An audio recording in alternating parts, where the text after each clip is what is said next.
ചെറുപ്രായത്തിൽ തന്നെ ടാലന്റുകൾ കൊണ്ട് ഫുട്ബോൾ ലോകത്തെ അത്ഭുതപ്പെടുത്തിയ ഒരു പയ്യനുണ്ടായിരുന്നു അങ്ങ് ബ്രസീലിൽ. അതെ, Neymar da Silva Santos junior. 2009 Brazilian ക്ലബായ സാന്റോസിൽ ചേർന്ന നെയ്മർ കുറഞ്ഞ വർഷങ്ങൾ കൊണ്ട് തന്നെ യൂറോപ്പിലെ പല ക്ലബുകളുടെയും ശ്രദ്ധയാകർഷിച്ച ഒരു നല്ല പന്താട്ടക്കാരനായി മാറിക്കഴിഞ്ഞിരുന്നു. റയലും ബാഴ്സയും അടങ്ങുന്ന വൻ ക്ലബുകൾ അദ്ദേഹത്തെ സൈൻ ചെയ്യാൻ മത്സരം ആരംഭിക്കുകയാണ്. എന്നാൽ അന്തിമമായ ആ മത്സരത്തിൽ ബാഴ്സലോണ വിജയം വരിച്ചിരിക്കുകയാണ്.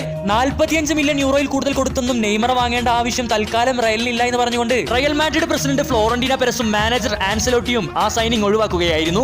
എന്നാൽ 60 മില്യൺ യൂറോ കൊടുത്ത് ബാഴ്സ വാങ്ങിയ നെയ്മർ മെസ്സിക്കും സുവാരസിനും ഒപ്പം ചേർന്ന് അങ്ങ് സ്പെയിൻ ഭരിക്കുന്ന കാഴ്ചയായിരുന്നു പിന്നീട് റയലിന് കാണാൻ സാധിച്ചത്. നെയ്മർ പോലത്തെ ഒരു ബ്രസീലിയൻ വണ്ടർ കിട്ടുകളെയും ഇനിയൊരിക്കലും റയലിന് നഷ്ടമാകരുതെന്ന ചിന്തയായിരിക്കാം ഒരുപക്ഷെ റയൽ ഇപ്പോഴും ബ്രസീലിയൻ വണ്ടർ കിട്ടുകളെ വാങ്ങിക്കൂട്ടാനുള്ള ഒരു കാരണം. അതെ, വിനീഷ്യസും റോഡ്രിഗോയും എഡർ മിലിറ്റായും അടങ്ങുന്ന സംഘത്തിലേക്ക് ഇതാ അവസാനമായി 15 വയസ്സുകാരൻ എൻട്രിക്കിനെ കൂടെ അവർ കൊണ്ടുവരുന്നു.